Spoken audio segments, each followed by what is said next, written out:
ہمارے کے پی میں جو لوگ ہیں جو ریاست کے خلاف آرم کنفلکٹ کر رہے ہیں، تو ان کے جرائم کو عدالت میں ثابت کرنے کے بعد سزائیں سنائی جائیں. اگر آپ مسنگ پرسنز کا مسئلہ حل نہیں کریں گے تو عوام الناس میں آپ کے خلاف نفرت ہوگی، یعنی کہ ریاست پاکستان کے خلاف نفرت. پوائنٹ نمبر 7، آرمی چیف نے کہا کہ فوج کے ادارے کو بدنام کرنے والے لوگ جو ہیں وہ پاکستان کے دشمن ہیں.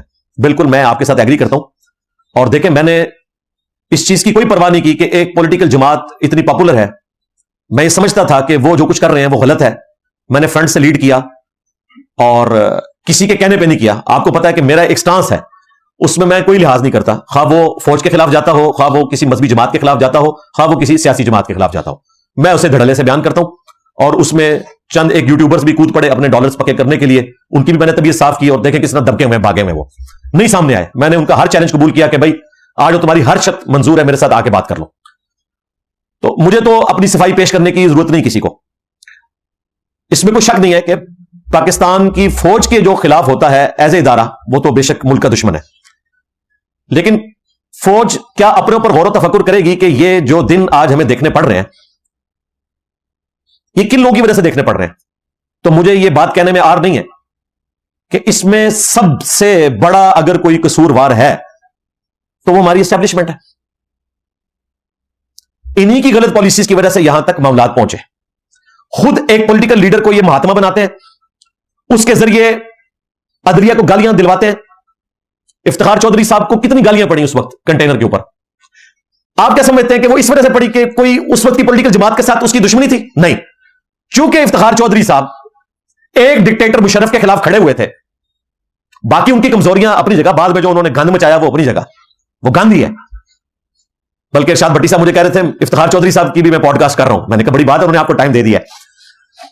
تو وہ گند اپنی جگہ، لیکن افتخار چودھری صاحب کو یہ کریڈٹ جاتا ہے کہ وہ ایک ڈکٹیٹر کے خلاف کھڑے ہوئے اور مشرف کو وردی اتارنی پڑی، اگرچہ اس میں فوج کے کچھ لوگ بھی ان کو سپورٹ کر رہے تھے، لیکن بہرحال دلیری افتخار چودھری کی تھی. افتخار چودھری صاحب کو کنٹینر سے خان صاحب کے ذریعے گالیاں پڑوائی اس لیے گئی کہ آندہ کوئی فوج کے خلاف اس طریقے سے کھڑا نہ ہو. دوسرا کسے گالیاں پڑوائی گئی اس زمانے میں؟ جیو کو، کیونکہ جیو شروع سے ایک ڈیموکریٹک چینل ہے، وہ ہمیشہ ڈیموکریسی کو سپورٹ کرتا ہے. آج تو پی ٹی اے کو بھی اچھا لگتا ہے نا. احمد میر صاحب وہی ہیں، عمران خان صاحب چینج ہوئے ہیں، وہ تو وہیں پہ کھڑے ہوئے، اور جیو اپنی پالیسی میں اسی جگہ کھڑا ہے. جیو نے تو ارشاد بھٹی کو فارغ نہیں کیا، لیکن جب خان صاحب آئے تھے انہوں نے اپنے مخالفین صحافیوں کو فارغ کرنا شروع کر دیا تھا. جیو کو گالیاں پڑوائیں. یہ سارے معاملات اس وقت ہوئے اس وجہ سے کہ جو بھی ڈیموکریسی کی بات کرے، فوج کے پولیٹیکل کردار کے خلاف بولے، اس کو گالیاں پڑواؤ، خواہ وہ افتخار چودھری ہو، خواہ وہ جیو ٹیلی ویژن ہو. اور کینٹ ایریا میں تو باقاعدہ لکھ کے لگایا ہوتا تھا کہ یہاں جیو نہیں چلے گا. ان دنوں تو میں تو شہر میں رہ رہا تھا، میرا بھی انہوں نے بند کر دیا. تو میں نے ان کو فون کیا، ان کا وہ بڑے گھر والوں نے منع کیا. میں نے کہا لعنت ہے تمہارے اوپر یار، پیسے ہم سے لے رہے ہو اور کام جو ہے بڑے گھر والوں کا کر رہے ہو. میں نے تمہیں اس چیز کے پیسے دیے کہ میں نے اے آر وائی کا جھوٹ سننا ہے؟ میں تو سارے چینلز دیکھتا ہوں. یہ میں اس زمانے کی بات کر رہا ہوں جب پی ٹی اے والوں کو یہ باتیں بری لگتی تھی. آج کل تو پی ٹی اے والے تو نظریاتی پلس ہوئے ہیں. ٹھیک ہے، تو یہ سارے بیج آپ نے بوئے تھے. اس وقت 11 نکاتی ایک ایجنڈا ہماری اسٹیبلشمنٹ نے خان صاحب کے حوالے کیا تھا کہ آپ نے زرداری کو گالیاں نکالنی ہے، آپ نے نواز شریف کو گالیاں نکالنی ہے، سارے سیاستدانوں کو چور کہنا ہے، تاکہ اس کے ذریعے نا آپ کو ہم مہاتما بنائیں گے اور پھر ہم مل جل کے کام کریں گے. انہیں کیا پتا تھا کہ خان صاحب ہی ان کے گاٹے فٹ ہو جائیں گے بعد میں. تو اس وقت یہ سب کچھ، اور یہ ڈاکومنٹڈ ہے، یہ میں آپ کو بتا رہا ہوں. یہ نہ سمجھیے گا کہ یہ زبانی کلامی باتیں ہیں، ان کو پتہ ہے. اس کو لیڈ کر رہے تھے ہمارے آصف غفور صاحب، بھائی ہیں، دوست ہیں، اسٹوڈنٹ بھی ہیں، اور فیض حمید صاحب. یہ سب لوگ دیکھ رہے تھے. ایک صرف صحافی نے جرت کی کہ انہوں نے وہ 11 نکاتی، جو جس طرح وہ محمد علی جناح کے 14 نکات تھے نا، یہ 11 نکات بیان کر دیے. وہ تھے طلعت حسین صاحب، اور بعد میں رضوان رضی نے بھی اس کو بیان کیا، لیکن ڈرتے ڈرتے بیان کیا. اب تو خیر سامنے آ چکا. تو یہ سب کچھ ہماری فوج کروا رہی تھی. اس وقت 5th جنریشن وار کے نام کے اوپر ہزاروں بندے انہوں نے آئی ایس پی آر میں بھرتی کیے جو لوگوں کو چور ڈاکو کہتے تھے. آج وہی جو چور ڈاکو کہہ رہے تھے نا باقی پولیٹیکل لیڈرز کو، فوج کو وہی گالیاں نکال رہے ہیں، اور فوج کہہ رہی ہے یہ ڈیجیٹل دہشت گردی ہو رہی ہے. تو بھائی اس کے ٹانڈے جو ہیں وہ آپ کے بڑوں سے ہی ملتے ہیں. اچھا، اب یہ باتیں ساری شاہ جی کو پتہ ہے، آصف منیر صاحب کو، لیکن فوج کا مسئلہ یہ ہے کہ وہ اپنی غلطیوں کو کبھی بھی اوپنلی ایکسیپٹ نہیں کرتے. یہ مجھے ان کا ذاتی تجربہ ہے. میرے ساتھ بھی کچھ اس حوالے سے زیادتی ہوئی. علیحدگی میں مان لیتے ہیں، سامنے آ کے نہیں مانتے. میرا خیال ہے سامنے آ کے ماننے میں بھی کوئی آر والی بات نہیں ہے. اعلانیہ مانے. اگر آپ خان صاحب سے کہہ رہے ہیں کہ 9 مئی پہ اعلانیہ معافی مانگے، میں آپ کے ساتھ ہوں، لیکن آپ کے بڑے بھی اعلانیہ معافی مانگے. باجوہ صاحب بھی، اور فیض حمید کو تو خیر پکڑا ہوا ہے انہوں نے، آصف غفور صاحب بھی. اور باقی لوگ بھی, چونکہ ادارے کی پالیسی تھی تو یہ کر رہے تھے. تو اس پہ ورڈکٹ دینا ضروری تھا کہ واقعی پاکستان کے دشمن ہیں جو پاکستان کی فوج کے خلاف بولتے ہیں, لیکن اس کو ڈیپ ڈگ کریں گے تو یہ آپ کے بڑوں کی غلطیاں ہیں جو ہمارے سامنے آ رہی ہیں. پھر جو ایک جہادی کانسیپٹ آیا, پرائیویٹ کیا آپ نے جہاد کو, جہادی تنظیمیں لانچ کی, یہ تو اللہ بھلا کرے FATF حافظہ اللہ تعالیٰ کا, وہ نہ ہوتا تو آج بھی ہمیں خیال نہ آتا. انہوں نے پھر ضرب عزم کیا, رد الفساد کیا اور آپریشنز کیے. لیکن ابھی بھی دقت نظر سے دیکھنے کی ضرورت ہے کہ ہم نے کیا واقعی یہ طے کر لیا ہے کہ ریاست پرائیویٹ جہاد نہیں کرنے دے گی, یا وقتی طور پہ ہم یہ کر رہے ہیں اور اندر خانے ہم ان کو بھی تنخواہیں دے رہے ہوں. تو یہ دیکھنے کی ضرورت ہے. ویسے میرے علم کی حد تک تو یہ بیچارے سارے جہادی بے روزگار ہوئے ہیں آج کل, لیکن یہ نہ ہو کل کو کوئی صورتحال بدلے تو پھر آپ ان کو ہائر کر لیں اور ہمارے اوپر مسلط کر دیں. اس وقت تو بیچارے بے روزگار ہیں, ظاہر ہے, کیونکہ ہم دیکھ رہے ہیں وہ سارے جہادی تنظیموں کے لوگ کچھ تو وہ افغانستان چلے گئے اور کچھ بیچارے یہاں پہ ریڑیاں لگا رہے ہیں, تو لگ رہا ہے کہ ان کی تنخواہیں بند ہوئی ہیں.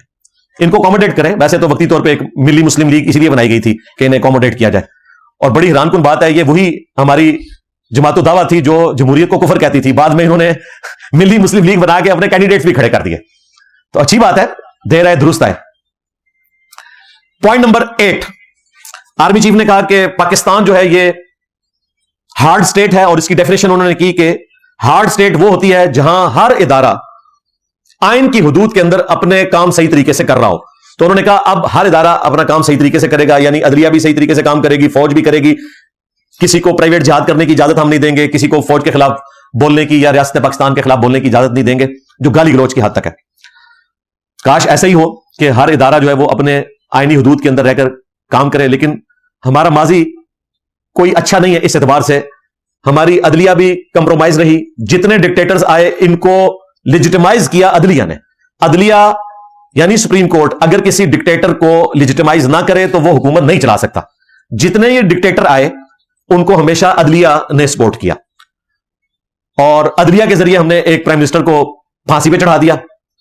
عدلیہ کے ذریعے ہم نے ایک پرائم منسٹر کو پاناما کی بنیاد کے اوپر پیسہ لانا تھا ملک میں, وہ پیسہ تو نہیں آیا, اینڈ پہ اقامہ نکال کے اسے حکومت سے نکالا. اور عدلیہ کی بنیاد کے اوپر ہی آج کل جو معاملات ہیں وہ آپ کے سامنے ہیں. 26ویں آئینی ترمیم بھی آ چکی ہے, اس میں تو ظاہر ہے عدلیہ کا کیا قصور ہے, وہ تو پارلیمنٹ نے کرنا ہے. بہرحال اگر یہ اچھی انٹینشن کے ساتھ ہوئی ہے تو اس کے رزلٹ بھی نظر آنے چاہیے. اسی طریقے سے ماضی میں جو ہماری فوج کا کردار رہا سیاست میں, جو باجوہ صاحب نے اپنی آخری تقریر میں کہا کہ ہم سب سے زیادہ قربانیاں دیتے ہیں لیکن ہمیں گالیاں بھی کھانی پڑتی ہیں اس وجہ سے کہ ہم سیاست میں لچ فرائی کرتے رہے, تو یہ تو ایکس آرمی چیف نے خود اپنی آخری تقریر میں مانا تھا. تو مستقبل میں پھر اس چیز کو انشور کیا جائے کہ واقعی ہر ادارہ اپنی ڈومین میں رہتے ہوئے کام کرے, اور ہر ادارہ اگر صحیح طریقے سے کام کرے گا تو 3 مسائل ایسے ہیں جو میں اسپیسیفکلی یہاں مینشن کروں گا کہ جو ایڈریس ہونے چاہیے. نمبر 1, مسنگ پرسنز کا ایشو ایڈریس ہونا چاہیے. عدلیہ کا کام ہے ان لوگوں کو پروڈیوس کرے, اور اگر مجرم ہے سزائیں دے, اور اگر بے گناہ ہے تو انہیں ان کے رشتہ داروں تک جانے کی اجازت ملے جو بیچارے سالوں سے ان کے انتظار میں بیٹھے ہیں. نمبر 2, 9 مئی کے کیسز ابھی تک لٹکے ہوئے ہیں, کوئی فائنل اس اعتبار سے ورڈکٹ نہیں آیا. پچھلے دنوں کچھ لوگ چھوڑے گئے فوجی عدالتوں کے ذریعے, جو صرف جیو فینسنگ میں آئے تھے انہیں تو چھوڑا جائے. جو لوگ مجرمین ہیں جن کا جرم ثابت ہوتا ہے بے شک انہیں سزائیں دی جائیں, لیکن جلدی دی جائیں, لٹکایا نہ جائے اس معاملے کو. اور نمبر 3, فوج اور عدلیہ اپنے آپ کو پالیٹکس سے الگ کرے. اب جب یہ ہم بات کرتے ہیں وہ کہتے ہیں ہماری مجبوری ہے, پاکستان سیکورٹی اسٹیٹ ہے, ٹھیک ہے ٹائم لگے گا اس میں کوئی شک نہیں ہے, لیکن نیک نیتی کے ساتھ یہ معاملات آگے چلتے ہوئے نظر بھی آنے چاہیے. مجھے تو یہ لگ رہا ہے کہ آج اسٹیبلشمنٹ جتنی مضبوط ہے آج سے پہلے کبھی بھی نہیں تھی, اور اس میں مجھے کہنے میں آر نہیں ہے کہ اس میں ہمارے پولیٹیکل لیڈرز بھی مجرم ہوتے ہیں. جب یہ لوگ حکومت میں ہوتے ہیں اس وقت اسی فوج کے ساتھ مل کے اپنے مخالفین کو یہ جیلوں میں ڈلواتے ہیں, جب وہ مخالفین فوج کے ساتھ ملتے ہیں پھر ان کو جیلوں میں ڈلوا دیتے ہیں. تو اگر یہ ہمارے پولیٹیکل لیڈرز بھی ان کے اعلی کار نہ بنے, ایک دوسرے کی ٹانگیں نہ کھینچیں, جو میں نے کئی دفعہ کہا ہے کہ چارٹر آف اکانومی اور چارٹر آف ڈیموکریسی یہ 2 معاہدے لکھ لیے جائیں تو یہ ایشوز مستقبل میں ایڈریس ہو سکتے ہیں. اللہ کرے جی ایڈریس ہو. پوائنٹ نمبر 9, آرمی چیف نے سوشل میڈیا کے اوپر کریٹیسزم کیا, اور وہ تو اپنی نجی محفلوں میں سوشل میڈیا کو شیطانی میڈیا بھی کہتے ہیں کیونکہ اس پہ زیادہ تر نیگیٹو چیزیں ہی پروپیگیٹ کی جاتی ہیں, لیکن اس کی وجہ سے اوور آل اس کو ہم شیطانی میڈیا نہیں کہہ سکتے. میرا موقف یہ ہے کہ جو پازیٹیو چیزیں ان کا یوز کرنا چاہیے, اور جو نیگیٹو چیزیں ان کے اوپر قوانین بنانے چاہیے. اسی تقریر میں انہوں نے بڑا اچھا ایک جملہ بولا کہ پاکستان کا سوشل میڈیا یہ ہے کہ فارورڈڈ ایز ریسیوڈ, اور اسلام ہمیں کیا کہتا ہے, یعنی فارورڈڈ ایز ریسیوڈ یعنی جس طرح مجھے ملا میں نے آگے اس کو پہنچا دیا. یعنی اگر ہماری جماعت کہہ رہی ہے نا کہ یہ پولیٹیکل لیڈر یہودی ایجنٹ ہے تو ہم نے کوئی تحقیق نہیں کرنی, ہم نے اسے یہودی ایجنٹ کہنا ہے. اور اگر اس جماعت کے لوگ یہ کہہ رہے ہیں نا کہ یہ چور ہیں تو ہم نے کوئی تحقیق نہیں کرنی, ہم نے چور کہنا ہے. بھلے ہمیں انگلینڈ کی عدالتوں میں مقدمات بھی ہارنے پڑ جائیں, پھر بھی ہم کہیں گے نہیں یہ ابھی بھی چور ہے. تو اس طرح نہ کریں. اس کے اگینسٹ آرمی چیف نے سورۃ الحجرات کی آیت تلاوت کی, آیت نمبر 6. وہ غلطی سے ان کے منہ سے سورۃ الاحزاب نکل گیا, اس کا بھی لوگ مذاق بنا رہے ہیں. اللہ کے بندو, اس طرح چیزیں بیان کرنے میں تو صحابہ تابعین تبع تابعین کو بھی وہم لاگ ہو جاتا ہے. اس کی وجہ سے یہ نہیں ہے کہ آپ نے اس کو کرٹیسزم کرنا شروع کر دینا ہے. اصل چیز تھی کہ انہوں نے آیت درست پڑھی, یا ایھا الذین آمنوا ان جاءکم فاسق بنبأ فتبینوا, اے اہل ایمان اگر کوئی فاسق تمہارے پاس خبر لے کر آئے تو اس کی تحقیق کر لیا کرو آگے پہنچانے سے پہلے. کہیں ایسا نہ ہو کہ تم لا علمی میں کسی قوم کو نقصان پہنچا بیٹھو اور بعد میں پھر تم اس پر شرمندہ ہو کہ یہ کیا حرکت میں کر بیٹھا. تو یہ آیت مبارکہ اس بات کا ثبوت ہے کہ آپ نے بغیر تحقیق کے بات آگے نہیں پہنچانی. اسپیسیفکلی یہ آیت جو ہے وہ ولید بن عقبہ سے متعلق نازل ہوئی, جس کو نبی علیہ السلام نے صدقات کی کلیکشن کے لیے بھیجا تھا, لیکن وہ اس اسپیسیفک قبیلے میں نہیں گیا. تفسیر ابن کثیر میں پورا یہ واقعہ درج ہے. اور آ کر نبی علیہ السلام کو خبر دی کہ وہ تو انکاری ہو گئے ہیں, مرتد ہو گئے ہیں. تو نبی علیہ السلام تو ایک فوجی مہم روانہ کرنے لگے تھے ان کے خلاف. تو اللہ تعالیٰ نے وحی کے ذریعے بتا دیا کہ یہ تو وہاں پہ گئے ہی نہیں ہے, یہ تو جھوٹ بول رہا ہے. تو اس میں یہ آیت نازل ہوئی کہ اگر کوئی فاسق خبر لے کر آئے تو تحقیق کر لیا کرو. اور امام مسلم رحمۃ اللہ علیہ نے صحیح مسلم میں اس آیت کو دلیل بنایا ہے. سٹارٹ ہی میں مقدمہ لکھتے ہوئے 92 روایتیں جب لکھی تو سٹارٹ اسی آیت سے لیا کہ یہ قرآن نے بتایا ہے کہ آپ نے تحقیق کے بغیر حدیث کو بھی آگے بیان نہیں کرنا. اس کے بعد صحیح مسلم میں امام مسلم وہ حدیث بھی لے کر آئے کہ کسی شخص کے جھوٹا ہونے کے لیے یہی بات کافی ہے کہ وہ ہر سنی سنائی بات کو بغیر تحقیق کے آگے بیان کر دے. اس کی اگر کوئی نمائندہ مثال ہے نا تو وہ پاکستان کا سوشل میڈیا ہے, اور اس میں بھی خصوصاً جو پولیٹیکل جماعتیں آپس میں ایک دوسرے کے خلاف پروپیگنڈا کرتی ہیں نا, ٹوٹلی جھوٹ کے اوپر مبنی. اس کو آپ کہیں ثابت نہیں کر سکتے. پوچھا جائے کہتے ہیں کہ سب کو پتا ہے. بھائی مجھے بتائیں, اگر اسی طریقے سے کہا جائے کہ سب کو پتا ہے تو جو پی ٹی اے کے مخالفین ہیں وہ کہیں گے سب کو پتا ہے کہ خان صاحب یہودی ایجنٹ ہیں, دیکھیں انہوں نے تو شادی بھی اسی فیملی میں کی ہوئی ہے جن کو بالفور ڈکلیریشن ملی تھی اور اسرائیل بنا تھا. ہاں جی, یہ بات تو آدھی درست ہے, لیکن اس کے بعد یہودی ایجنٹ آپ نے کہاں سے ثابت کر دیا ان کو؟ جو بندہ اسلاموفوبیا کے حوالے سے مقدمہ اسلام کا لڑے, مسلمانوں کا لڑے, جو بندہ اسرائیل کا نام لے کر, امریکہ کا نام لے کر فلسطین کی حمایت کرے اور اسرائیل اور امریکہ کو کنڈیم کرے, اس حوالے تک تو ان کا موقف درست ہے. باقی وہ جو امریکہ سے کہہ رہے ہیں کہ ہمیں واپس لے کے وہ بات غلط ہے, لیکن اس حوالے سے مسلمانوں کے ساتھ کھڑے ہوئے تو آپ کس طرح یہودی ایجنٹ کہہ سکتے ہیں؟ اور اسی طریقے سے یہ لوگ کہنا شروع کر دیں کہ جی یہ جو مولانا فضل الرحمان صاحب ہیں انہوں نے ڈیزل کی بد میں اتنا روپیہ ہڑپ کر لیا. بھائی اگر ہے تو کسی کورٹ میں اسے ثابت کریں. جی ثابت نہیں ہو سکتا تو ثابت تو وہ بھی نہیں کر سکتے, ثابت تو آپ بھی نہیں کر سکتے. تو بھائی کیوں ایک دوسرے کے اوپر اس طرح کے الزامات لگاتے ہو؟ ویسے آج کل تو دونوں کی دوستی ہوئی ہے. اب تو اچکزئی صاحب بھی ان کے امام ہیں. تو پہلے اچکزئی صاحب کو پاکستان کا غدار کہتے تھے, خان صاحب ان کی نقلیں اتارتے تھے کنٹینر کے اوپر. تو وقت بدل جاتا ہے. تو انسان کو اپنی غلطیوں کا احساس ہونا چاہیے. کوئی ایسا کام کرے ہی نہ کہ آپ کو بعد میں اتنا بڑا یو ٹرن لینا پڑ جائے. اور اگر یو ٹرن لینا پڑے تو پھر اعلانیہ اپنے پرانے گناہوں پر معافی بھی مانگے. صرف یو ٹرن لینا کافی نہیں ہوتا, معافی بھی مانگنی ہوتی ہے کہ یہ مس ہینڈلنگ ہوئی تھی. تو فیک نیوز کے حوالے سے میرا موقف یہ ہے کہ سائبر کرائم جو ہے اس کے حوالے سے سزائیں ہونی چاہیے. ایف آئی اے کو ایکٹیو ہونا چاہیے. ویسے بعض معاملات میں ایف آئی اے بہت ایکٹیو ہے ماشاءاللہ, اس میں کوئی شک نہیں ہے. جیسے اگر کسی کی پرسنل تصویریں لیک ہو جائیں اس حوالے سے اگر آپ ان کو شکایت کریں تو ہم نے دیکھا ہے کہ ماشاءاللہ وہ صحیح طریقے سے ایڈریس کرتے ہیں ایشوز کو. لیکن بعض جگہ کمزوری ہمیں نظر آ رہی ہے. یہاں پہ اے آئی کی بنی ہوئی بےہودہ ویڈیوز ایک سٹنگ چیف منسٹر کی عام کر دی جاتی ہیں, لیکن وہ بھی اپنے مجرمین کو سزا دلانے کی پوزیشن میں نہیں ہوتا. پرائم منسٹر کے خلاف, اسی طریقے سے مختلف سیلیبریٹیز کے خلاف, عام بندوں کو تو چھوڑ دیں.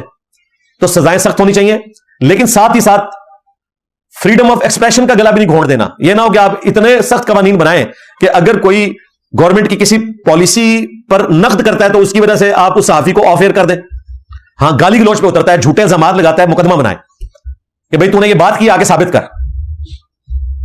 ہر جانے کا مقدمہ کرے. نجم سیٹھی صاحب پہ 35 پنکچر کا الزام لگا نا, تو انہوں نے مقدمہ کیا. الٹیمیٹلی خان صاحب نے ریٹرن میں معافی مانگ لی کہ جی میرا وہ پولیٹیکل بیان تھا. تو مزہ آیا نا. قانون میں یہ فیصلہ ہونا چاہیے, لیکن اتنی کھلی چھٹی نہیں ہونی چاہیے کہ انسان الزامات لگاتا رہے اور بعد میں معافی مانگتا پھرے. اکا دکا تو ہو سکتا ہے, لیکن یہ ایک روٹین بنا لینا, اس وقت ایک پولیٹیکل گین اس سے حاصل کرنا اور بعد میں کہنا جی میں نے تو معذرت کر لی تھی. اچھا معذرت کرتے ہیں بند قبروں میں, الزامات لگاتے ہیں جلسوں میں, تو بھائی معذرت بھی جلسوں میں ہی ہونی چاہیے. یہ نہیں ہے کہ آپ اپنی پبلک کو وہی نیریٹو دے کر رکھیں. اور یہ میں کسی ایک پارٹی کو سنگل آؤٹ نہیں کر رہا, سارے اس میں شامل ہیں جو ایسا کرتا ہے. پوائنٹ نمبر 10, انہوں نے کہا کہ کشمیر پاکستان کی شاہ رگ ہے, یعنی یہ کشمیر کے اوپر حملہ گویا پاکستان کو قتل کرنے کے مترادف ہے. اور انہوں نے کہا کہ ہم کشمیریوں کی حمایت ہمیشہ کی طرح جاری رکھیں گے. شکر الحمدللہ بڑے عرصے بعد ہم نے کشمیر کا کوئی مقدمہ سنا ہے. ادروائز جب سے ہمارے ایکس پرائم منسٹر ٹرمپ سے ہو کے آئے تھے اور اس کے بعد کشمیر کی جو انفرادی حیثیت تھی وہ مودی نے ختم کر دی, اس کے بعد تو صرف ہم احتجاج کے اوپر آ گئے تھے اور کشمیر کا نام لینے ہی چھوڑ گئے تھے. اور اس میں صرف خان صاحب کا قصور نہیں ہے, اس سے بڑے مجرم باجوہ صاحب تھے. شکر الحمدللہ اب ہمیں کشمیریوں کا خیال آیا, تو اب اپنا وضو قائم رکھنا ہے اور کشمیر کے اوپر بات کرنی ہے. میں اس حق میں نہیں ہوں کہ کشمیر میں پاکستان کو فوج گزار دے. جو باؤنڈریز ملکوں کی بن چکی ہیں, آپ نے یو این او کے ذریعے پولیٹیکل سٹرگل کو سپورٹ کرنا ہے. ہمارے ہزاروں اسٹوڈنٹس وہاں موجود ہیں, شاید لاکھوں میں ہوں آپ. تو سب سے زیادہ دعوت کا کام انڈین آکوپائڈ کشمیر میں ہے الحمدللہ اس پلیٹ فارم کا. میں ان کو بھی کہتا ہوں کہ آپ نے کوئی آرمڈ کنفلکٹ نہیں کرنا, پولیٹیکل سٹرگل جاری رکھنی ہے, اس کے ذریعے اپنے حقوق حاصل کرنے ہیں. کیونکہ جب سے یہ نیشن سٹیٹس بنی ہیں ورلڈ وار 2 کے بعد قومی ریاستیں, اب آپ کسی کی حیثیت اس اعتبار سے تبدیل نہیں کروا سکتے کہ کسی ملک کے قبضے میں کوئی جگہ ہے تو آپ چھین لیں خود سے جنگ کے ذریعے. یہ جو کچھ بھی چھینا جائے گا وہ یو این او کے ذریعے ہوگا. اگر آپ مجھے مثال دیں کہ رشیا نے یوکرین سے کچھ علاقہ چھین لیا ہے, تو بھائی رشیا تو وہ 5 سپر پاورز میں آتا ہے نا, وہ تو ورلڈ لیڈر ہے نا ورلڈ وار 2 کے بعد. وہ کسی قانون قاعدے کو نہیں مانتے, نہ ان کے اوپر کوئی قانون لگتا ہے. اور یہ بات میں دکھ کے طور پر کہہ رہا ہوں, یہ نہ سمجھے کہ میں کوئی سپورٹر ہوں. ان کی بدماشی ہے دنیا کے اوپر, امریکہ, یو کے, فرانس, چائنا اور رشیا. تو وہ انویژن کریں تو ان کی انویژن تو چل جائے گی. بھائی ہم تو کسی کھاتے میں نہیں آتے, ہم کیا انڈیا نہیں کسی کھاتے میں آتا, حالانکہ 1/5 آف ورلڈ انڈیا میں رہ رہا ہے. انڈیا کی آبادی چائنا کو بھی کراس کر گئی ہے, 1.5 ارب ہو گئی ہے, دنیا کا سب سے بڑا ملک ہے آبادی کے اعتبار سے. لیکن دیکھیں ان کو بھی یو این او میں پرماننٹ ممبر نہیں بنایا گیا, اور نہ وہ مستقبل میں بنیں گے. ادروائز اگر ان کی آبادی دیکھی جاتی تو وہ حقدار تھے کہ انہیں پرماننٹ ممبرشپ ملتی, لیکن وہ کہتے ہیں تو ہمارے غلام رہے ہیں, ہم سے آزادی لی ہوئی ہے انڈینز نے, ہم ان کو اپنے ساتھ بٹھا لیں گے. تو وہ کبھی بھی ان کو پرماننٹ ممبر نہیں بنائیں گے. رہا یہ انویژن والا معاملہ, تو یہ نہ پاکستان کر سکتا ہے نہ انڈیا کر سکتا ہے. گریلا وار کے ذریعے ہم نے بھی کشمیر میں کیا کر کے دیکھ لیا, وہ آپ کے سامنے ہے. اور انڈیا بھی جو کچھ بلوچستان میں کروا رہا ہے, ہاتھ اس کے بھی کچھ نہیں لگنا. الٹیمیٹلی بلوچستان پاکستان سے الگ نہیں ہوگا. اور جو لوگ بنگلہ دیش کی مثالیں دیتے ہیں نا, وہ غلط ہے. بنگلہ دیش کا تو سٹارٹ ہی میں ایسٹ پاکستان اور ویسٹ پاکستان بننا, میں سمجھتا ہوں کہ اتنی بڑی دوری کے ساتھ, جس میں اتنا بڑا ملک جو نظریاتی طور پر آپ کے خلاف ہو انڈیا, وہ آتا ہو, تو یہ 2 الگ ہی ملک اس وقت بن جاتے تو بہتر تھا. لیکن جو پاکستان کی سرزمین کے ساتھ جڑے ہوئے علاقے ہیں ان کے بارے میں آپ بھول جائیں. اگر بنگلہ دیش بھی پاکستان کے ساتھ جڑا ہوتا نا تو کبھی بھی الگ نہ ہوتا. اور اب تو اللہ کا شکر ہے پاکستان کو اللہ تعالیٰ نے اتنی پاور دے دی ہے اس اعتبار سے کہ وہ اپنی فوجی صلاحیت اور سب سے بڑھ کر اٹامک ویپنز کی وجہ سے اپنے ملک کی سالمیت کو قائم رکھ سکتا ہے انشاءاللہ تعالی. تو یہ اس میں کوئی ٹینشن لینے والی ضرورت نہیں ہے. پوائنٹ نمبر 11, یہاں آ کر آرمی چیف نے غزہ اور فلسطین کا ذکر کیا, اور انہوں نے کہا کہ پوری دنیا میں سب سے زیادہ اسٹرانگ الفاظ کے ساتھ اگر اسرائیل کی کسی اسلامک کنٹری نے مذمت کی ہے تو وہ پاکستان ہے. یعنی کہ وہی بات جو میں کہہ رہا تھا کہ ہم یہی کچھ کر سکتے ہیں. اس وقت وہاں آرمی چیف سے کسی نے نہیں پوچھا کہ فوج کب بھیجیں گے, اور نہ آج مولوی کی جرت ہے جو جہاد کے فتوے دے رہے ہیں کہ وہ آرمی چیف سے کہیں کہ آپ فوج کب بھیجیں گے. پتہ سب کو ہی ہے کہ دنیا میں اس وقت کیا ورلڈ پالیٹکس ہے. میں پچھلی دفعہ بول چکا, مجھے بار بار اسے ریپیٹ کرنے کی ضرورت نہیں, وہ پورا ایک مقدمہ ہے, اس کے لیے آپ میری پچھلی ویڈیو دیکھ لیں 2 گھنٹے کی. لیکن اس میں ضرور عرض کروں گا, اگرچہ ہم نے بڑے سخت الفاظ میں مذمت کی ہے, لیکن ابھی بھی یو این او اور او آئی سی کے پلیٹ فارم سے کافی سارے معاملات کو آگے چلانے کی ضرورت ہے. مثلا کمبائنڈ فنڈ جو ہے قائم کیا جائے جس میں غزہ کے مسلمانوں کی ہیلپ کی جائے, مال کے اعتبار سے بھی اور ان کے راشن کے اعتبار سے بھی, کھانے پینے اور شیلٹر کے اعتبار سے. اسی طریقے سے جو ان کے پولیٹیکل حقوق ہیں ان کے اوپر بھی آواز اٹھانے کی ضرورت ہے. جنگ والا معاملہ تو چھوڑ دیں, وہ میں انشاءاللہ بعد میں بھی ڈسکس کروں گا. ان کہانیوں سے آپ باہر نکلیں. اس وقت تو ہم جو مسلمان ملک ہیں اپنی حفاظت کر لیں تو یہ بڑی بات ہے. ویسے جذباتی کوئی تقریریں کریں تو وہ تقریروں کی حد تک ہے. تو یہ چیز کرنے کی ضرورت ہے. اور ساتھ ہی ساتھ جو پرائیویٹ جہاد والے مولوی ہیں ان کے اوپر بھی کڑی نظر رکھنے کی ضرورت ہے کہ وہ اس قسم کی کوئی ایکٹیویٹی پرفارم نہ کریں کہ پرائیویٹ جہاد کے نام پہ بندے بھرتی کریں یا چندہ بکس لانچ کر دیں. یہ مولوی تو بڑے خوش ہوتے ہیں ان دنوں میں، وہ چندہ بکس لانچ کر دیتے ہیں کیونکہ انہوں نے جدادیں اپنی بنانی ہوتی ہیں. وہاں جو پہنچے ہوئے ہیں وہ آپ کو پتا ہے کون لوگ پہنچے ہوئے ہیں؟ الخدمت فاؤنڈیشن پہنچی ہوئی ہے جماعت اسلامی کی، لیکن یہاں تو BCO جماعتیں فنڈز لیتی ہیں. ذرا ان سے پوچھیں کہ آپ کا کون سا فنڈ وہاں پہ پہنچا ہے؟ یہ تو اس کے قریب بھی نہیں پھٹک سکتے، رفاح بارڈر تک نہیں جا سکتے. رفاح بارڈر کے اوپر تو مصر کے درجنوں ٹرک کھڑے ہوئے ہیں، وہ اسرائیلی آگے نہیں جانے دیتے. یہاں سے جا کے انہوں نے بہت بڑا کام کر دینا ہے جو یہاں پہ فنڈز اکٹھے کر رہے ہیں. اللہ سے ڈر جائیں، یعنی فلسطینیوں کے خون کو تو نہ بیچیں اس اعتبار سے کہ ان کے نام کے اوپر آپ اپنی جدادیں اور اپنی توندیں بڑھا رہے ہیں. بہرحال یہ انہوں نے فلسطین کے حوالے سے ٹوٹل یہی چند ایک جملے بولے جو میں نے آپ کو بیان کر دیا. آخری پوائنٹ نمبر 12، انہوں نے کہا کہ ہر مشکل کا سامنا ہمیں کرنا ہوگا اگر ہم پاکستان کو اوپر لے کے جانا چاہتے ہیں. اور انہوں نے کہا کہ یہ باتیں کرنا آپ چھوڑ دیں کہ پاکستان رائز نہیں کر رہا. انہوں نے کہا پاکستان رائز کر رہا ہے. اب سوال اس چیز کا ہے کہ کتنی جلدی سے وہ اوپر جائے. ٹھیک ہے، ہمارے کافی سارے فگرز بہتر ہوئے ہیں، اس میں کوئی شک نہیں ہے. سٹاک ایکسچینج بھی بہتر ہوئی، IMF کے اعتبار سے بھی، بجلی بھی ابھی پچھلے دنوں سستی ہوئی، سبزیاں بھی پچھلے 2-3 مہینے سے کافی نیچے آ گئی ہیں. کچھ فرق ہے لیکن ابھی بھی بہت کچھ کرنے کی ضرورت ہے. اور اس میں جو سب سے بڑی چیز کرنے کی ضرورت ہے ملک میں اسٹیبلٹی لانے کے لیے، وہ 2 چیزیں. نمبر 1 چارٹر آف ڈیموکریسی، کہ کوئی سیاسی جماعت، کوئی عدلیہ، کوئی فوج کسی حکومت کو ختم کروانے میں اپنا لچ فرائی نہ کرے. 5 سال پورے کرنے تھے. اور دوسرا چارٹر آف اکانومی لکھے کہ حکومت خواہ کسی جماعت کی ہو، ہماری اکنامک پالیسیز چینج نہیں ہوگی. ڈاکٹر منموہن سنگھ ہمارے جیلم سے ہی تھے، خیر اب تو وہ جیلم سے الگ ہو چکا ہے، چکوال کے گاؤں کے. 1991-2 میں جو انہوں نے پالیسی سیٹ کی، انڈیا دیوالیہ ہو چکا ہوا تھا اس وقت. آج دنیا میں جو ٹاپ کے 20 ملک ہیں اکانومی میں، ان میں آ چکا ہے، بلکہ اب تو وہ ٹاپ 5 میں آنے کے قریب ہے. اس زمانے میں جو پالیسیز انہوں نے سیٹ کی تھی، اگرچہ بالکل اپوزٹ جماعت کی حکومت آئی، BJP کی تیسری گورنمنٹ ہے، لیکن انہوں نے پالیسیز کو چینج نہیں کیا. ہمارے ملک کا سب سے بڑا مسئلہ یہ ہے کہ نیا آرمی چیف آتا ہے تو فوج کا قبلہ بدل جاتا ہے، نیا وزیر اعظم آتا ہے تو ملک کی اکانومی کا قبلہ بدل جاتا ہے. تو چارٹر آف اکانومی اگر لکھا جائے گا، اس کا فائدہ ہوگا کہ کوئی حکومت یہ نہیں کہے گی کہ جی یہ تو پچھلی حکومت نے قرضے لیے تھے، تو بتایا جائے گا بھائی اس وقت آپ بھی اس میں شامل تھے. کیونکہ جب چارٹر لکھا جائے گا پھر ساری سیاسی جماعتیں شامل ہوں گی. چارٹر آف اکانومی اور چارٹر آف ڈیموکریسی لکھا جائے تو ہی آپ ملک کو اس تباہی سے باہر نکال سکتے ہیں. یہ تو میں نے پہلی نیوز کور کی جو ڈیٹیل تھی. ابھی مزید 7 نیوز ہیں چھوٹی چھوٹی، چونکہ وہ فلسطین کے ساتھ جڑی ہوئی ہیں، میں اسی کے اندر اس کو کور کروں گا.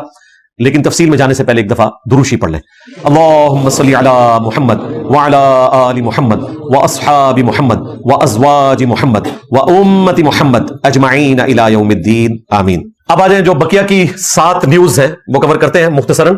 پہلی ہی ذرا ڈیٹیل تھی، لیکن چونکہ یہ بقیہ کی 7 نیوز بھی اس ویک میں فلسطین کے ساتھ جڑی ہیں، اس لیے ان کو اسی دفعہ ڈسکس کرنا ضروری تھا. نیوز نمبر 2 یا کرنٹ افیئر نمبر 2. پچھلے دنوں آپ کو پتا ہے اسلام آباد میں یالہ باری ہوئی اور اتنے بڑے بڑے برف کے گولے گرے. میں نے اپنی زندگی میں اتنا بڑا کبھی گولا دیکھا نہیں ہے کہ جو اولے کے طور پر برسا ہو.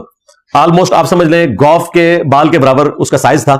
اور جو ریئل ٹائم ویڈیوز آئی ہیں اس میں تو اس کی آواز بھی اتنی خوفناک ہے، اس سے آپ وہاں پر موجود لوگوں کی تکلیف کا اندازہ لگا سکتے ہیں. باقی پریکٹیکلی تو ہم نے دیکھا جس طریقے سے گاڑیوں کے شیشے ٹوٹے اور بعض گاڑیوں میں تو سوراخ تک بھی ہو گئے جو بالکل کمزور باڈیز تھیں، جن کی ان کا پول بھی کھل گیا کہ یہ کس قسم کی باڈیز ہیں اور یہ گاڑیاں ایکسیڈنٹ کی صورت میں اپنے اندر بیٹھے ہوئے بندے کی کیا حفاظت کریں گی.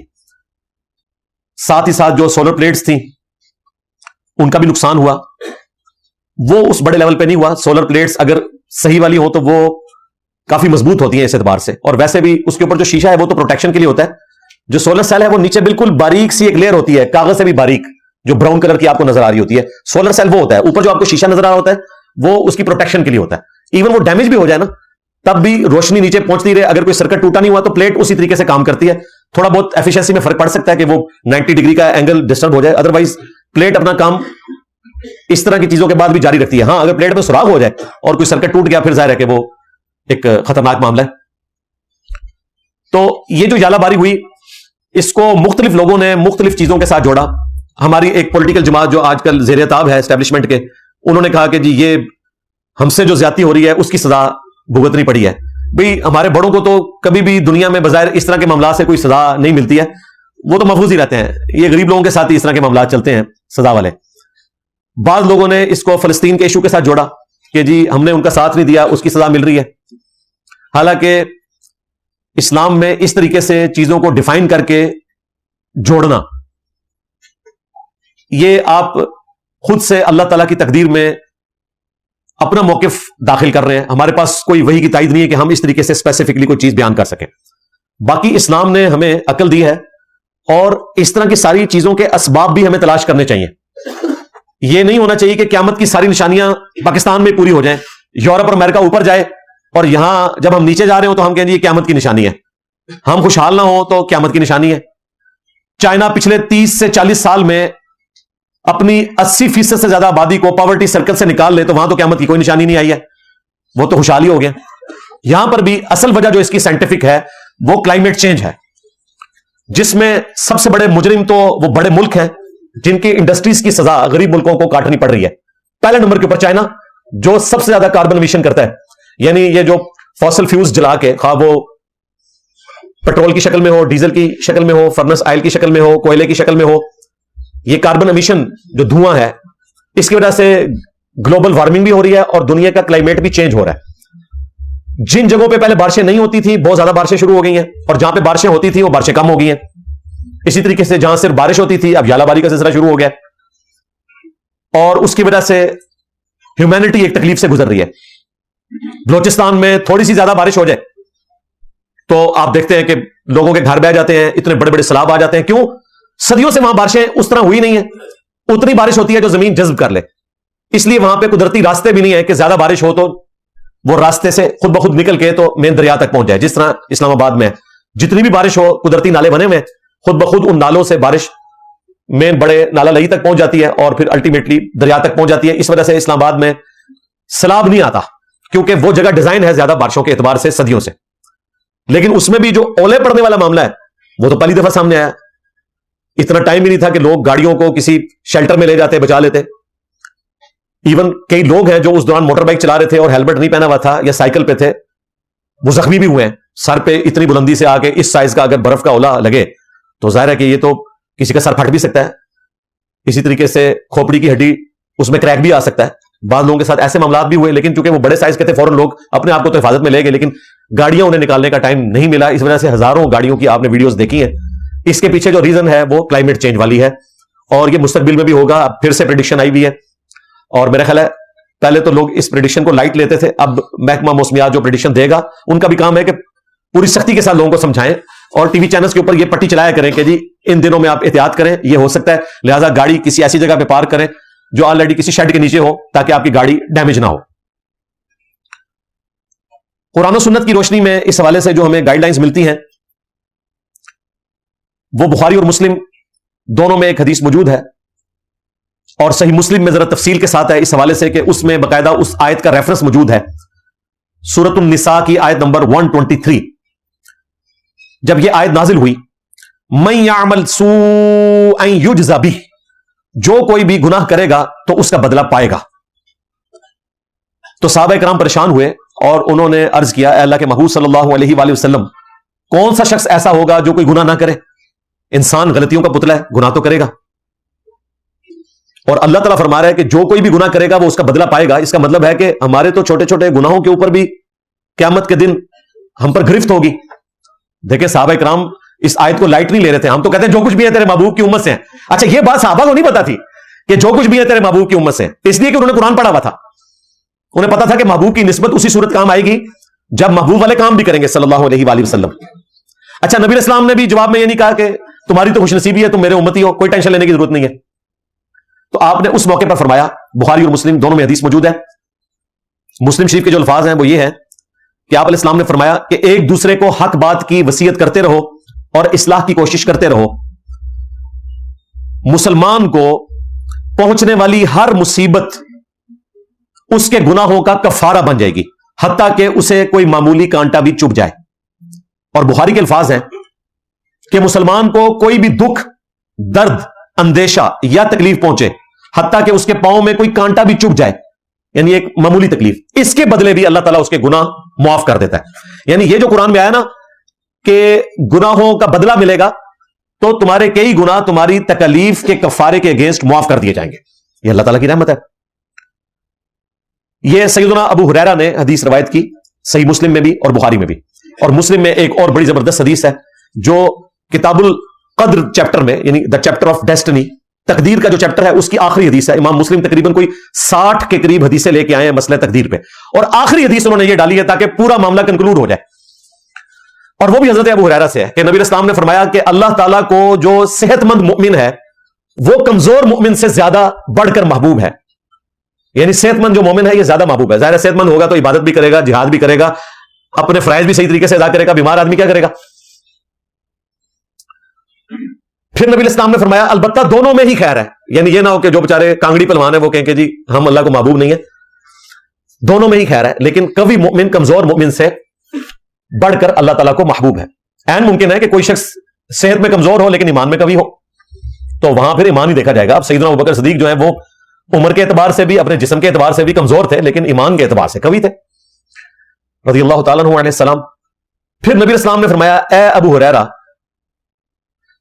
جو چیز تجھے نفع دے اس کے لیے خوب کوشش کرنا اور محنت کرنا, اور پھر اللہ سے بھی مدد طلب کرنا. اور پھر ساتھ فرمایا کاہلی نہ کرنا, سستی نہ کرنا, لیکن اس کے باوجود اگر رزلٹ تیرے خلاف آئے تو پھر کہنا جو اللہ کی مرضی. اگر مگر نہ کرنا, اگر مگر شیطان کا دروازہ کھول دیتا ہے.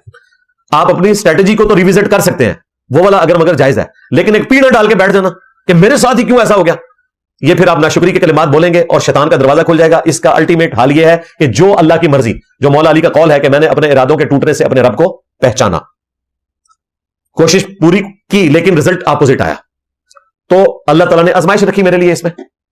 تو نبی اسلام کہہ رہے ہیں کہ جو بھی تمہیں فائدہ دے چیز اس کے لیے کوشش کرنی ہے, محنت کرنی ہے, اور پھر ساتھ اللہ سے مدد طلب کرنی ہے. صرف اللہ سے مدد نہیں کہ آپ خالی پیپر دیں اور دروشی پڑھ کے پھونک آئیں, فیل ہی ہو جائیں گے انشاءاللہ. اور صرف محنت نہیں, سستی نہیں کرنی, کاہلی نہیں کرنی. پھر بھی رزلٹ خلاف آئے, این ممکن ہے تیاری تھی آپ کی, این موقع پر آپ بیمار ہو گئے, یا خدا نخواستہ ایکسیڈنٹ ہو گیا, آپ ایگزامینیشن ہال میں نہیں پہنچ سکے, یا اس دن آپ کے گھر میں کوئی ایسی ڈیتھ ہو گئی کہ آپ پیپر نہیں دے سکے, تو کہیں جو اللہ کی مرضی. اسی میں بہتری تھی. اور یہ حقیقت بات, اللہ تعالیٰ نے دنیا کو قانون ابتلا کے ساتھ جوڑا ہوا ہے, یعنی آزمائش. وَلَنَبْلُوَنَّكُمْ بِشَيْءٍ مِّنَ الْخَوْفِ وَالْجُوعِ وَنَقْصٍ مِّنَ الْأَمْوَالِ وَالْأَنفُسِ وَالثَّمَرَاتِ. ہم ضرور آزمائیں گے تمہیں, تھوڑے سے خوف سے, بھوک سے, اور جان اور مال میں نقص سے. لیکن پھر ساتھ ہی اللہ تعالیٰ نے فرمایا کہ خوشخبری ہے ان لوگوں کے لیے جو اہل ایمان ہے, اور ان کی روش یہ ہوتی ہے کہ جب بھی انہیں کوئی تکلیف پہنچتی ہے تو وہ اللہ کے حضور عرض کرتے ہیں دعا کرتے ہوئے انا للہ و انا الیہ راجعون. بے شک ہم بھی اللہ کی طرف سے آئے تھے, ہم نے بھی لوٹ کر اللہ کے پاس جانا ہے. تو یہ تکلیف بھی اللہ کی طرف سے آئی ہے, اس تکلیف کو بھی موت آ جائے گی, یہ بھی اللہ کے پاس واپس چلی جائے گی. ہمیشہ تو کوئی شخص تکلیف میں نہیں رہتا نا. جس دن انسان کی اپنی موت آتی ہے اس دن تو وہ تکلیف کٹ جاتی ہے نا. اگر کوئی کسی لا علاج بیماری میں ہے تو کیا وہ قیامت تک کے لیے بیماری ہے؟ نہیں. اس بیماری میں جب وہ مرے گا تو اس کی موت کے ساتھ اس کی بیماری کو بھی موت آ گئی. اگر اس نے اللہ تعالیٰ کی خوشنودی کی زندگی گزاری ہے تو مرتے ہی اس کے لیے جنت ہے. تو ہم بھی اللہ کی طرف سے آئے تھے, ہم نے بھی اللہ کے پاس واپس چلے جانا ہے. یہ تکلیف بھی آئی تھی, یہ بھی ختم ہو جائے گی. تکلیف بھی وقتی ہوتی ہے. حتیٰ کہ سورۃ الحدید میں جو یہ 2 آیتیں ہیں, میں نے اکثر ویڈیوز میں ان کو کوٹ کیا ہے, یہ ہر مسلمان کو یہ آیات پتہ ہونی چاہیے, تو پھر صبر کرنا اس کے لیے آسان ہو جائے گا. آیت نمبر 22 اور 23, ما اصاب من مصیبت فی الارض ولا فی انفسکم. کوئی بھی مصیبت ایسی نہیں ہے جو اس زمین میں آتی ہے, یعنی جو اجتماعی طور پر اللہ کی طرف سے تکلیف آتی ہے, زلزلے کی شکل میں, طوفان کی شکل میں, اسی طریقے سے وبائی امراض کی شکل میں, کوئی بھی تکلیف آتی ہے. اور نہ کوئی تکلیف ایسی جو تمہاری جانوں پر آتی ہے, کڈنی فیلئر کی شکل میں, یا دل کی بیماری کی شکل میں, یا ایکسیڈنٹ میں ٹانگ ضائع ہونے کی شکل میں, یا آنکھ ضائع ہونے کی شکل میں. یہ جتنی بھی تکلیفیں ہیں, نہ زمین میں آنے والی تکلیف اور نہ وہ تکلیف جو تمہاری جانوں کو پہنچتی ہیں, الا فی کتاب من قبل ان نبرأها, مگر یہ کہ ہم نے لوح محفوظ میں پہلے ہی لکھ لیا ہے کہ یہ تکلیفیں تمہیں آنی ہیں. ان تکلیف کے پیدا ہونے سے پہلے ہم لوح محفوظ پہ لکھ چکے ہیں, اجتماعی تکلیف کو بھی اور ہر شخص کی انڈیویجول تکلیف کو بھی. ان ذالک علی اللہ یسیر, بے شک یہ اللہ کے لیے بہت آسان ہے. یہ بات کرنی ضروری تھی کہ یہ کیسے ہو سکتا ہے, اتنی مخلوقات, اتنی سپیشیز, پھر ہر سپیشی کی آگے تعداد بھی بلینز میں, سب کی تکلیفیں اللہ نے پہلے ہی لکھ لی ہیں. اللہ کے علم میں ہے کہ مستقبل میں انسان کے ساتھ کیا ہونے والا ہے. یہ اللہ کو بہت آسان ہے. لِكَيْ لَا تَأْسَوْا عَلَى مَا فَاتَكُمْ, کہ تم مت افسوس کرو اس چیز کے اوپر کہ جو تم سے جاتی رہی. وَلَا تَفْرَحُوا بِمَا آتَاكُمْ, اور نہ اس پہ شیخی بگاڑو جو اللہ تعالیٰ تمہیں عطا کرتا ہے. وَاللَّهُ لَا يُحِبُّ كُلَّ مُخْتَالٍ فَخُورٍ, اور اللہ تعالیٰ ہر شیخی بگاڑنے والے کو پسند نہیں فرماتا. جتنے بھی شیخی بگاڑنے والے ہیں یہ اللہ کو پسند نہیں ہے. تکلیفیں بھی اس کی طرف سے, آسائش بھی اس کی طرف سے. دیکھیں اسلام نے اسی لیے دیکھیں کیا اپنے ماننے والوں کی ٹریننگ کی ہے کہ ہم عید کے موقع پر بھی خوشی کے اظہار کے لیے نماز پڑھتے ہیں, اور سب سے بڑی تکلیف جو گھر میں میت ہوتی ہے اس کو بھی کنکلوڈ کرتے ہیں نماز جنازہ کے اوپر. ہم ہر مصیبت اور پریشانی میں اپنے رب کے سامنے کھڑے ہوتے ہیں, جھکتے ہیں, رجوع لاتے ہیں. تو ان تمام آیات اور احادیث کے بعد ہم اس رزلٹ پہ پہنچے کہ آپ کسی بھی تکلیف کو کسی خاص ایونٹ کے ساتھ جوڑ نہیں سکتے, کہ آپ یہ کہیں کہ یہ فلسطینیوں کی مدد نہ کرنے کی وجہ سے عذاب آیا ہے, یا فلاں پولیٹیکل جماعت کے ساتھ زیادتی ہوگی, یا فلاں مذہبی جماعت کے ساتھ زیادتی ہوگی اس کی وجہ سے ایسا ہوا. اس طرح اس کو ریلیٹ کرنے کی کوشش نہ کریں. نیوز نمبر 3, وہ ہمارے جو بھائی ہیں شیر افضل مروت صاحب حفظہ اللہ تعالی, پچھلے دنوں انہوں نے ایک انٹرویو دیا. آج کل وہ صحافیوں کے جب گھیرے میں آ جاتے ہیں تو وہ کوئی نہ کوئی بات ان سے اگلوا لیتے ہیں. چونکہ وہ پشتون ہے, اور پشتون میں نے دیکھا دلیر ہے بات کرنے میں, تو ان سے انہوں نے پوچھا کہ مفتی تقی عثمانی صاحب نے فتویٰ دے دیا جہاد کا, تو آپ کا اس پہ کیا موقف ہے؟ تو انہوں نے بڑا اچھا جواب دیا. انہوں نے کہا کہ مفتی تقی عثمانی صاحب دامت برکاتہم عالیہ مدہ ذلہ, وہ سارے انہوں نے القابات لگائے. وہ پہلے اپنی BMW اور باقی چیزیں بیچیں اور اپنے بچوں کو اور خود اپنے آپ کو جہاد کے لیے روانہ کریں, پھر اگلی بات کریں. اچھا, اب یہ اتنی جینون بات تھی کہ اس کا پریکٹیکل جواب مفتی تقی عثمانی یا ان کے ماننے والوں کی طرف سے آنا چاہیے تھا کہ جی مفتی صاحب نے شیر افضل مروت صاحب کے مشورے کے بعد اپنی یہ جائیداد بیچ کے فلسطین کے مسلمانوں کے نام کر دیا. اس کی بجائے یہ آیا کہ جی عالم دین کی توہین کر دی ہے جی انہوں نے. یار ایڈے کمزور نے علماء دین کے, نکی جی گل ہوتی انہوں نے توہین ہو جاتی ہے. علماء دین کی توہین ہوگی. بات کا جواب نہیں دیا, بات بالکل سالڈ تھی اس کی شیر افضل مروت کی, کہ آپ لوگ عوام الناس کا خون گرماتے ہیں اس قسم کے اناؤنسمنٹس کر کے, خود آپ کیا کنٹریبیوٹ کر رہے ہیں؟ آپ کی تو اربوں کی جائیدادیں, چلے محتاط کر لیتے ہیں کروڑوں کی جائیدادیں. ویسے تو ان لوگوں کی کروڑوں کی آمدن ہے ایک مہینے کی, جو یہ اسلامک بینکنگ اور باقی چیزوں سے جو یہ اسسٹنس پرووائڈ کرتے ہیں, وہ لال کی کمائی ہے, میں نہیں کہتا حرام کی کمائی ہے, ظاہر ہے وہ جو وہاں پر اپنی خدمات پیش کر رہے ہیں اس کے عوض تنخواہ لیتے ہیں. تو ذرا بتائیں کہ انہوں نے کیا کیا ہے لوگوں کی ترغیب کے لیے, اپنے کتنے بچے روانہ کیے ہیں؟ تو یہ جواب نہیں آیا, اس کی بجائے توہین والا راگ لاپنا شروع کر دیا. تو میں بالکل شیر افضل مروت صاحب کے ساتھ ہوں, انہوں نے کوئی غلط بات نہیں کی ہے. اس کا جواب پریکٹیکلی عمل کر کے آنا چاہیے, بجائے یہ کہ علماء دین کی توہین کر دی انہوں نے. یہ ہمارے علماء جو ہیں وہ زندگی بنو امیہ والی گزار رہے ہیں اور آخرت یہ کہتے ہیں مولا علی والی ہو. اس طرح نہیں ہوگا بھائی. مولا علی والی اگر آخرت چاہیے تو پھر آپ کو زندگی بھی ویسی گزارنی پڑے گی. آپ کو کہتے ہیں اللہ کے نبی چٹائی پہ بیٹھتے تھے, خود یہ گاڑی سے نیچے نہیں اترتے, اور ان کا جو لیونگ سٹینڈرڈ ہے توبہ توبہ. اس لیے آپ ان کو ہاتھ لگائیں, ان کے ہاتھ ایسے روئی کی طرح نرم ہوتے ہیں, لوگ اسے روحانیت کے ساتھ تشبیہ دے رہے ہوتے ہیں. وہ مزدوریاں نہیں کی ہوئی ہیں, روحانیت کے ساتھ اس کا کیا تعلق ہے؟ ان سے آپ ایک مہینے کے لیے مزدوری کروائیں نا تو ان کے ہاتھ بھی سخت ہو جائیں گے. ویسے میرے بھی نرم ہے, لیکن اس کے پیچھے ریزن یہ ہے کہ میں نے یہ والی مزدوریاں نہیں کی ہوئی ہیں, سافٹ مزدوری کی ہے, اس کی وجہ سے نرم ہے. لیکن جو پیروں کے اور جو مولویوں کے جتنے نرم ہیں اتنے نرم میرے نہیں ہوں گے. ان کے تو بالکل ریشم کی طرح نرم ہوتے ہیں, چمڑیاں بھی ان کی سفید ہو جاتی ہیں, ہر وقت بیٹھے ہی اے سی میں رہتے ہیں, اے سی والے کمرے سے اے سی والی گاڑی میں, اور اس سے پھر آگے اے سی والی مسجد میں, اور پھر پروٹوکول جو یہ انجوائے کرتے ہیں, کوئی ٹینشن نہیں. سب سے بڑی پاکستان میں ٹینشن تو اکانومی کی ہوتی ہے نا, وہ ان کو ہوتی نہیں ہے. اپنے بچوں کے مستقبل کی ہوتی ہے, ان کو اپنے بچوں کے مستقبل کی کوئی فکر نہیں ہوتی. جتنے مرضی ان کے بچے ہوں ایک مدرسہ اور کھول دیں گے, جتنی مرضی بیویاں ہوں ایک اسلامی بہنوں کا مدرسہ اور کھول دیں گے, اور آگے چین چل پڑے گی.